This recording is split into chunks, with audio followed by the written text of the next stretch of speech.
Nuestra invitada de hoy es profesora y traductora de francés. Cursó la licenciatura en lenguas extranjeras en la Universidad Nacional del Nordeste. Es docente del profesorado de francés en el Instituto Josefina Comte. Fue vicerrectora de la institución entre 2009 y 2016. Además, se desempeñó como perito judicial.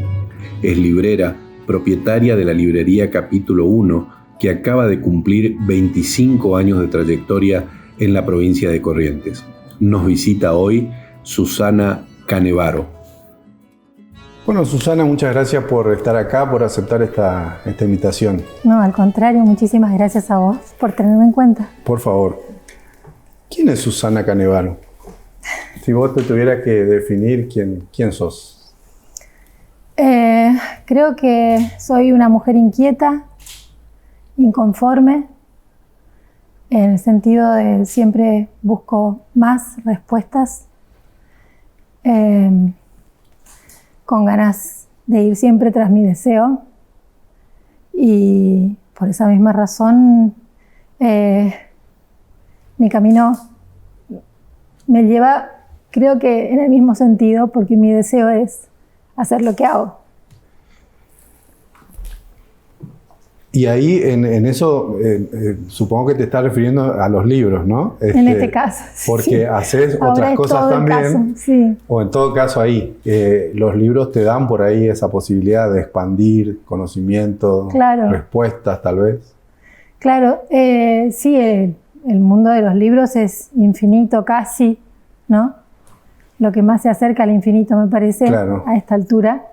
O por lo menos para nosotros que somos finitos y tenemos un corto trayecto, la posibilidad y la imposibilidad de abarcar todas las lecturas que claro. Quisiéramos es casi un infinito. Me hiciste acordar incluso de un libro que es uno de los más vendidos en el último tiempo, sí. Uno de los libros más importantes que se escribió, y que es El infinito en un junco, ¿no? Exacto. Porque ese título condensa todo eso, ¿no? Es decir, en una hoja está el infinito. Exacto. Pero vos sos profesora y traductora de francés, trabajaste mucho con esa lengua. Exacto. ¿Por qué el francés? Bueno, la historia empezó, creo que cuando era chica. Mi padre amaba el francés también, como yo. Y a mí me fascinaban las películas de la época, las de Leslie Caron, Gigi, por ejemplo, o como películas como esas.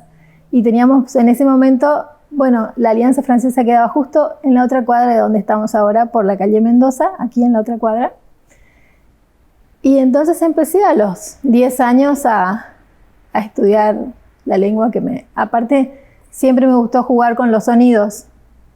Teníamos un manual en la escuela primaria que se llamaba Lengua y Habla, y a mí me gustaba siempre decir las poesías que estaban ahí, y me aprendía todo. También me encanta la gramática, entonces era claro. Jugar con eso, jugar con los sonidos, y a través de eso también llegar a la lengua que me gustó. Y el francés además era una lengua, en algún momento fue la lengua de la cultura, digamos, básicamente, y también la currícula escolar tenía mucha preponderancia el francés más que el inglés. Después eso me parece que se revirtió un poco, ¿no?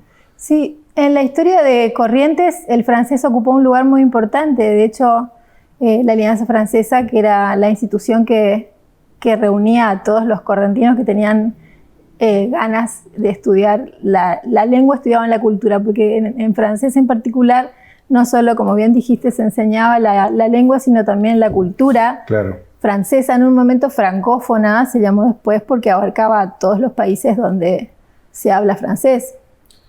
Así es que... Y bueno, muchos años con la docencia, pero si mal no tengo entendido, también trabajaste como traductora, incluso creo que como perito judicial. Exacto. Con el francés. Así es. Y ahí, para no irnos tan por las ramas, aparece una figura, digamos la figura de la traducción, ¿no? Sí. Que es una figura que se discute mucho en función de cierta autoría, digamos, ¿no? Porque la traducción como una nueva autoría o como una... ¿Qué es para vos la traducción? Bueno, hay una vieja frase en italiano que es traduttore traditore, como traductor traidor. Y eso creo que muchas veces se da de esa forma, digamos, como una traición al autor, pero es mucho más difícil cuando se trata de traducir textos de autores que ya no están. Claro. Es mucho más posible acercarse a la intención primera del autor cuando éste está todavía con nosotros. Claro, digamos. que puede ayudarte, digamos. Claro, y puede colaborar. Por eso, más que la traducción es fascinante porque te lleva a muchos campos, a la lingüística, a la filología, casi a la hermenéutica, si se podría decir. Claro. Pero en cuanto al campo de la interpretación, es mucho más fluido, puesto que se da en el habla y tenés digamos, a quien interpretás cerca tuyo, con lo cual se genera una empatía, además muy interesante, ¿no?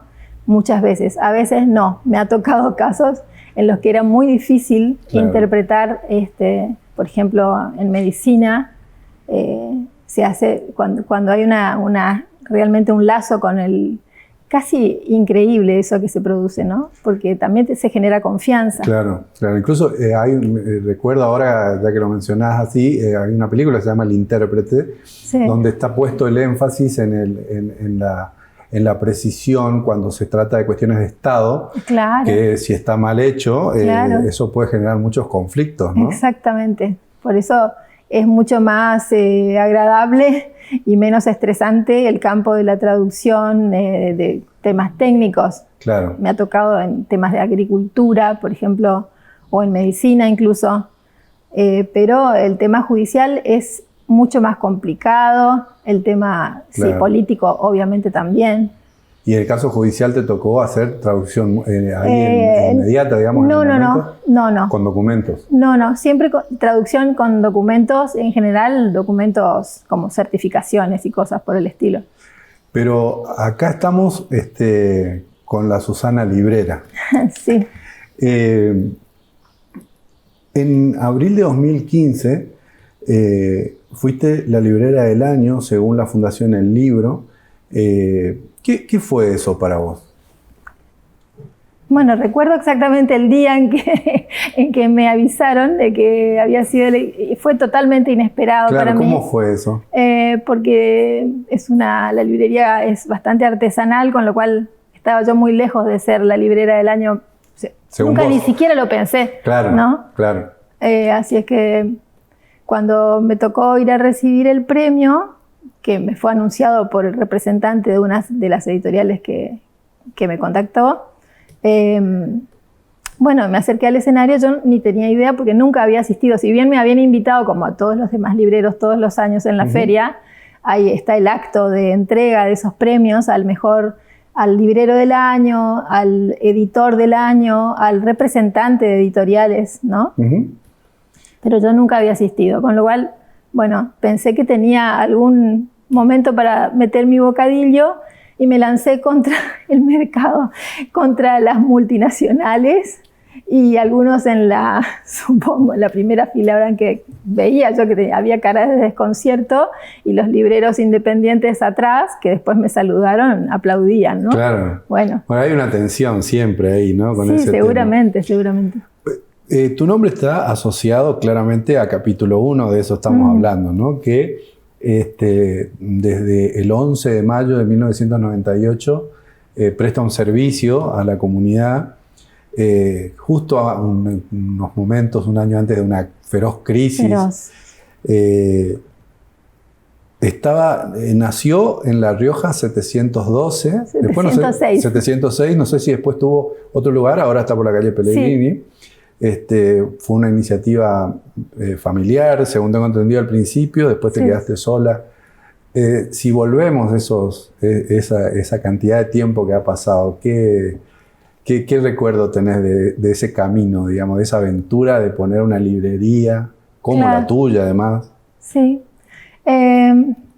Bueno, la génesis creo que estuvo, como hace unos días le contaba a Mariela Mioni, en mi análisis. Estaba haciendo análisis cuando dije, bueno, algo más quería hacer, más que ser docente. Quería encontrar otro contacto con los libros que tanto me gustan. Y Y bueno, el lugar más cómodo para mí era la biblioteca de la escuela normal, donde hice toda mi escolaridad, la hice ahí. Así es que fue el momento, se lo comenté a mi cuñada en ese momento, a Teresa Belenda, y con ella estuvo contenta con la iniciativa y bueno, así nos largamos. Tenía yo unos pesitos ahorrados y bueno, fue un lugar muy chiquitito.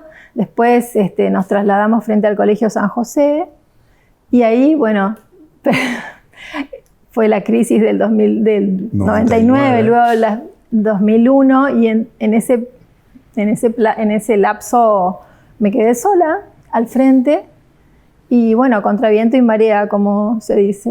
Y creo que en el balance siempre es a favor en el sentido de no comercialmente hablando, claro, ni empresarialmente hablando, sino con la enorme cantidad de gente, de lectores, de familias, padres, hijos, abuelos que hoy me saludan, personas que me dicen haber estado desde el principio acompañándonos. Claro. Además hay algo ahí de la voluntad, ¿no? Porque en estas cosas que hacemos nosotros y que haces vos cuando comercializás un producto que es lo primero que sufre cuando hay una crisis económica, etcétera, más allá de su importancia, no se pone en discusión eso, me parece, sino es un valor que hay que adquirir y cuando no hay dinero, entonces es como siempre una apuesta muy voluntaria, ¿no? Muy de la voluntad de seguir apostando por lo que uno cree y hace. Sí. ¿Y por qué? Entonces me decías por una cuestión de necesidad, del análisis surge la cuestión esta de ser librera, que te leí también, que vos haces como una especie de traducción hacia esto de guiar, ¿no? De ser una guía. Sí. A ver. Claro, porque creo yo que lo ideal es saberlo todo, pero eso no existe. Entonces, el camino que elijo es conocer o tratar de conocer al destinatario de ese libro. Está aquel que se acerca sabiendo lo que busca y otros que no. Entonces, guiarlos espacialmente, visualmente y también intelectualmente. Claro. En todos los sentidos, ¿no? Ser una especie de mediadora entre mi deseo, porque siempre uno quiere imponer el suyo, y el del lector. Tarea, digamos, muy difícil. Sí, es muy difícil, claro que sí. Y también asociado a esto que vos decías, que era como un refugio, la biblioteca de la escuela, y que después este lugar se convierte como en una trinchera, ¿no? Sí. Me parece una figura muy potente porque también hay que resistir con la cultura, con los libros y todo eso, ¿no? Totalmente, sí. Y los libros en particular, además de la extensión del conocimiento y todo eso, ¿qué representan para vos esos objetos que vos tenés y con los que vos trabajás todo el tiempo? Y para mí son un misterio a develar en todos los casos, ¿no? Cuando hablamos obviamente de literatura o de ensayos, ¿sí? De los otros libros, como de autoayuda, son como fórmulas que no entran en lo que yo considero lectura en serio. Está bien, pero yo creo que tenés muchos clientes que van en busca de esos libros. Sí, por supuesto, ¿no? Respeto absolutamente sus elecciones. ¿Y ahí tenés algo como para guiar o ahí como que te declarás prescindente? Tengo una ayuda. En general está la prensa de por medio. Claro. Entonces eso es un pie para el lector. Las críticas, de ese ¿no? tipo, la claro. Crítica que se hacen sí. En que cada vez es menos crítica y es más marketing. Sí, ¿no? Más marketing. Bueno, y en ese caso soy ciertamente una lectora de solapa, porque más de eso no. Claro. Es muy difícil que atraviese algunas páginas. Te voy a hacer una pregunta difícil. A ver. Porque por tu condición, ¿no? ¿Cuál es tu libro favorito? ¿Tenés uno y en todo caso por qué?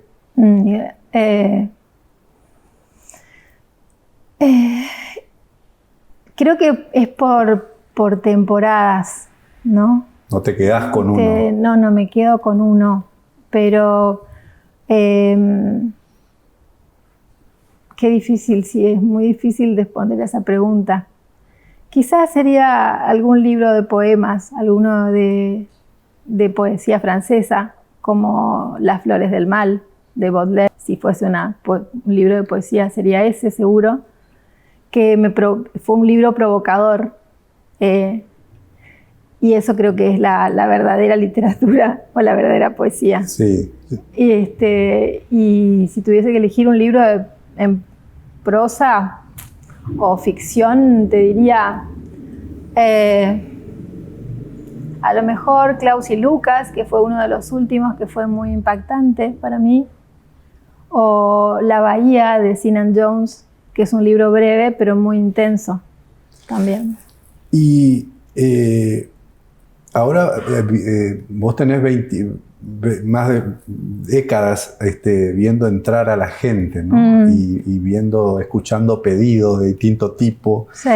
¿Qué es el género popular o el género literario más popular entre ellos? ¿Qué es? ¿Qué te van y te piden más? Novelas. ¿Novelas? Sí, sí. ¿Sigue siendo en el uno caso y eso? de la ficción es la novela, más que el cuento. Mirá. Sí, sí. Novelas más que cuentos. Y eso sí. que hay una discusión hoy, como que el cuento estaría más acorde con los tiempos con los que vivimos, ¿no? Sí. Pero el cuento genera, salvo que sea un excelente cuentista o una excelente antología, como algo incompleto, que te deja con la sensación de incompletud, de más, digamos. De más, quiero más, y ahí desaparece y aparece otra historia. Entonces es como algo que genera más ansiedad en algunos casos, me parece. Puede ser.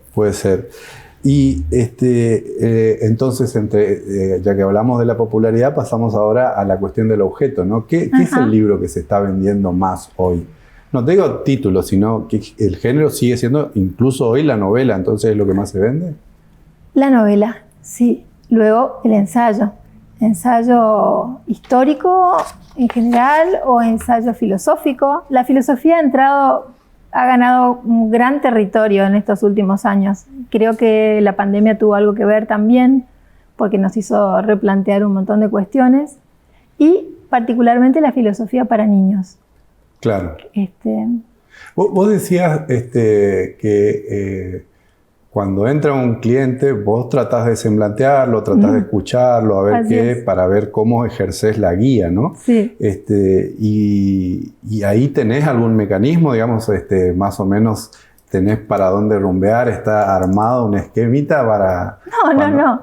¿O vas armando todo el tiempo sobre el cliente? Todo el tiempo sobre el cliente, sí. Viendo su personalidad. Soy bastante intuitiva, creo que eso me ayuda un poco. Y bueno, y así las preguntas generalmente son si ha leído o si está mirando qué película le gustó, alguna que haya visto hace poco. Y ahí haces como asociaciones. Para ver así asociaciones. Pero eso también te hace mantener en alerta en los otros campos, digamos, ves mucha tele, mucha serie, mucho cine. No series, no. Por la misma razón que no leo tanto cuentos, por eso. Sí, películas sí.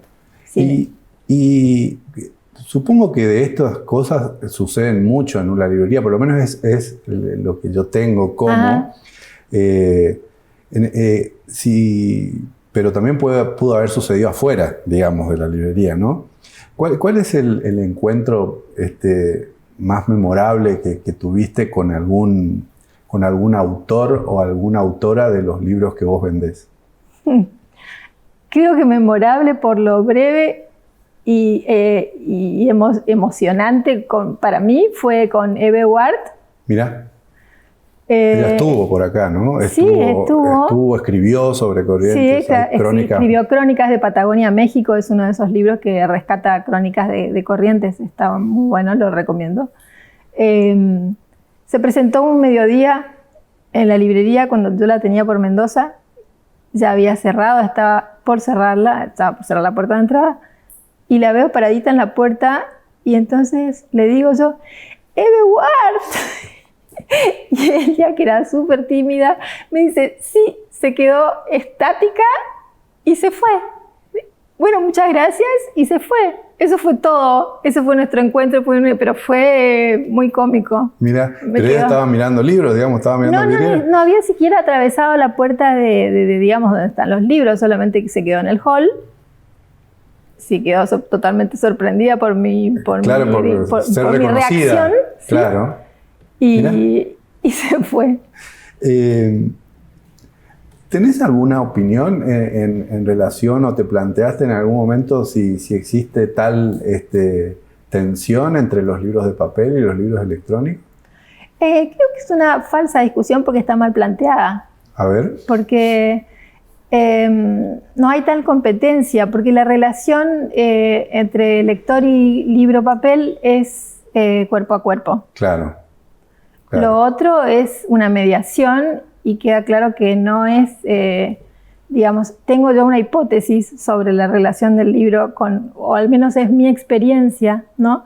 Que el resto, o lo que queda en mi memoria luego de leer sobre una pantalla, llámese Kindle o como fuere, o computadora, es un resto muy de corto plazo. Claro. En cambio, cuando uno lee un libro, te queda, a mí al menos, un registro de en qué parte del libro fue, en qué parte del cuerpo del libro, lo podés manejar, como todo el mundo dice siempre, lo podés llevar a todos lados, no dependés nada más que de la luz natural en todo caso, pero luego no necesitas que haya corriente eléctrica. Es uno de esos objetos que está tan sintetizado que no necesita nada, por eso persiste, supongo yo, ¿no? Se dice que el futuro del libro, si es que hay algún peligro, mil veces dicho, nunca verificado. Mil veces pronunciado, nunca verificado, que está en los libros infantiles, en los libros álbum ilustrados y en los libros de arte, ¿no? Porque es muy difícil que un artefacto electrónico pueda reproducir con la fidelidad que puede reproducir una reproducción justamente en papel de una obra de arte, de una pintura o de una escultura, ya es otra cosa, que un libro en papel. Claro. ¿no? Sí, yo me quedo con eso porque también el libro lo que te permite, además de esa sencillez sintética, sintética en el sentido de que no hay nada para mejorarlo, está ahí. Claro. Es que lo podés manejar, tocar, oler, marcar, subrayar, escribir. Es amable con todo eso, ¿no? Exacto. Que hace que después vos incluso recuerdes el momento. Exacto. Ir a esas páginas. Sí. ¿Y cómo elegís los libros que vos exhibís? ¿Cómo es ese trabajo? Porque ese es un trabajo constante de ir renovando la librería, ¿no? Lo que se exhibe. ¿Cómo es eso? Y yo armo la vidriera en función de lo que a mí me gustaría leer o en función de lo que he leído y que me gustó mucho y así. Nadie más que yo arma la vidriera. No necesariamente ahí se mete lo que opina otro, por ejemplo, una nota de prensa, o sí por cuestiones comerciales. En algunos casos sí, pero no. Y en cuestiones ideológicas soy muy clara. Nunca exhibo nada que a mí, o sea, nunca promuevo algo con lo que yo no estoy de acuerdo. O sea que ahí vemos un espejo tuyo cuando hay un vemos sesgo, claro. Pero también te vemos a vos. Exacto, ahí. Sí. Y después tenemos esta otra cosa que vino sucediendo, sobre todo a mí me toca más de cerca ya en esta otra, la última locación de capítulo, que tiene un espacio donde se hacen actividades, que también expande la cuestión cultural, ¿no? Tal cual. Y ahí, ¿cómo se eligen, cómo haces esos eventos? ¿Cuál es el concepto de fomentar la participación de la comunidad lectora, o son por cuestiones culturales? ¿Por qué prestas tu espacio para que sucedan esas cosas? Se va dando, digamos. Yo no tengo realmente, como llevo adelante todas las cuestiones de la librería, tanto las libreras, específicamente hablando de la lectura, sino también la cuestión administrativa. No tengo mucho resto para la organización de eventos y menos en estos tiempos tan complicados, ¿no? Pero en general es porque se presenta o está cerca algún autor, como me acuerdo Mariano Quirós. En algún tiempo hicimos algunas presentaciones en conjunto gracias a la mediación de Carlos Lescano, por ejemplo, o en algunos amigos que han querido presentar sus libros, como José Chaín, Luis Polo, mi sobrino Santiago Canevaro, que es sociólogo.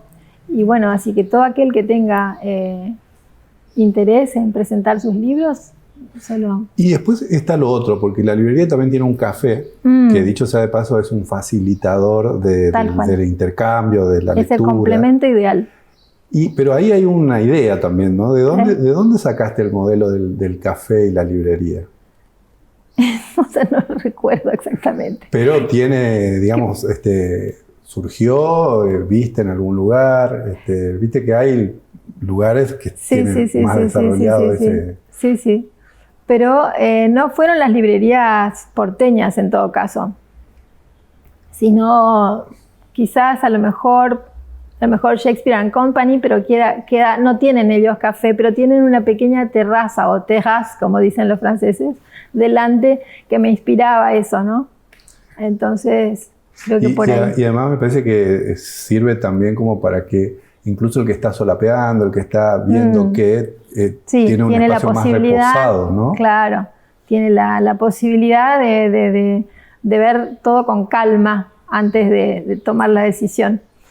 Y en eso que vos decís, porque en esta cantidad de tiempo pasó mucha agua debajo del puente, y vos hiciste algo así, me voy a permitir leer una especie de recorrido de lo que pasó en estos años. Pasó de todo, que te han dado momentos increíbles, difíciles, agitados, calmos, laboriosos, inolvidables. Todo eso pasa en un negocio como este, ¿no? Así es. Todo el tiempo. Porque aquel que decide siempre fue una complicación y a la vez un facilitador. El hecho de que en los lugares en los que estuve, excepto la primera librería, hay un hall de por medio. Era atravesar esa dificultad de dar el primer paso y un segundo paso. Es decir, aquel que está realmente decidido atraviesa la puerta cancel y entra. A partir de ese momento creo que puede pasar de todo. ¿Y qué es lo que te pregunté con un autor, ¿no? ¿Y qué es lo que te recordás con algún cliente común que haya pasado algo algo interesante, algo así? Fue una vez cuando tenía la librería por Mayo frente al Colegio San José. Se acerca un muchacho, un adolescente, y me pide rápido, por favor, un libro de poesías. Y entonces le digo, sí, cómo no, le acerqué el primero que se me ocurrió, Neruda, por supuesto, como una especie de vieja fórmula, ¿no? Infalible. Ajá. Entonces le digo, bueno, 20 poemas de amor. ¿Puedo leerlo un momento? Sí, cómo no. Bueno, ¿por qué tanto apuro? Le pregunto. Me dice, no, ¿me permite sentarme? Sí, cómo no. Bueno, es que estoy esperando a una chica que sale del colegio y la quiero sorprender. Entonces, pues, claro, le digo, con esto la tenés, no falla. La tenés seguro. ¿Y sabés qué pasó después? No sé cómo siguió la historia. La lectura como un amplificador de la cultura, eso hablamos. Pero también escribís cosas, ¿no? Me estoy enterando también que en una primera instancia está la poesía, sí. Porque por ahí es que lo que yo veo que escribís está en prosa, digamos. ¿Y escribís algo? No en estos últimos tiempos. Lo hacía, pero soy mejor lectora que escritora. Sí, está bien, pero nunca se te pasó por la cabeza publicar algo, escribir y publicar. Es que antes de poner la librería escribía, no asiduamente, pero escribía. Me gusta escribir, me gusta, sí, pero no lo sistematicé, no soy sistemática, digamos. Entonces no creo que tenga un futuro. Aparte hay tantos que escriben tanto mejor que yo que es preferible Sí, pero me imagino también que hay experiencias que son intransferibles y por más que haya Borges, digamos, también tendrá valor para alguien lo que uno hace, digamos, ¿no? Hay un libro, para los libreros es muy divertido, se llama Diario de un librero, de Luis May, que recoge las anécdotas y, bueno, imposible no reconocerse en miles de esos relatos. Por supuesto. Decías que la literatura es provocación o no es, ¿no? ¿Qué es eso, digamos? Explícame un poco qué es para vos que la literatura te provoque qué. Primero, la inquietud, la incertidumbre, la desazón, cualquier reacción que te saque del estado de confort, ¿no? Eso es aquello que te parece políticamente incorrecto o aquello que no está de acuerdo con tus cánones, aquello que vos decís con lo que no te identificás plenamente, eso, ¿no? Porque si es una frase, un párrafo, un ensayo o lo que fuera, que dice, exacto, esto lo podría haber dicho yo, entonces no, digamos, no es el sesgo confirmatorio, digamos. Claro, no es el sesgo. En ese caso, por ese camino van los libros de autoayuda.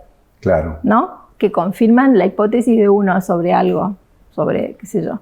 Porque te aseguran un estado de cosas que seguirá siendo de la misma forma. En cambio, la literatura no, te lleva un poco más allá, tanto en las historias como en los personajes, como en las situaciones o en los planteos filosóficos que muchos libros tienen. Por ejemplo, Klaus y Lucas es un libro claramente provocador, ¿no? Porque uno no puede amar a esos personajes y sin embargo hay algo que te impulsa a seguir leyendo para ver qué pasa ahí dentro. Y entonces, para hacer una síntesis, esa expansión es mejor para vos cuando te informa, cuando te nutre o cuando te hace pensar, o las dos cosas. Las dos cosas, claramente. Además hay una clave que creo que tiene que estar, bueno, hablábamos de la traducción, ¿no? A veces la traducción es incómoda, hay algunas editoriales que son incómodas en la traducción, como Anagrama, que tiene traductores en general de origen español. Claro. Y no son absolutamente cómodas para los argentinos, en cambio para nuestra forma de hablar. Y otras como Godot, que es una editorial que tiene traductores argentinos, que sí, que te dejan un poco ir más sueltos por la narración. Entonces, por ahí. Susana, muchas felicidades por estos 25 años con tu librería. Esperemos que sea por mucho tiempo más. Muchísimas gracias. Muchas gracias por la invitación. Muchas gracias. Por favor. A ustedes también, muchas gracias por estar ahí. Recuerden que este y los demás episodios se pueden ver en los repositorios digitales eduardo-ledesma.com del Diario El Litoral y todas las semanas por este canal. Muchísimas gracias y hasta la próxima.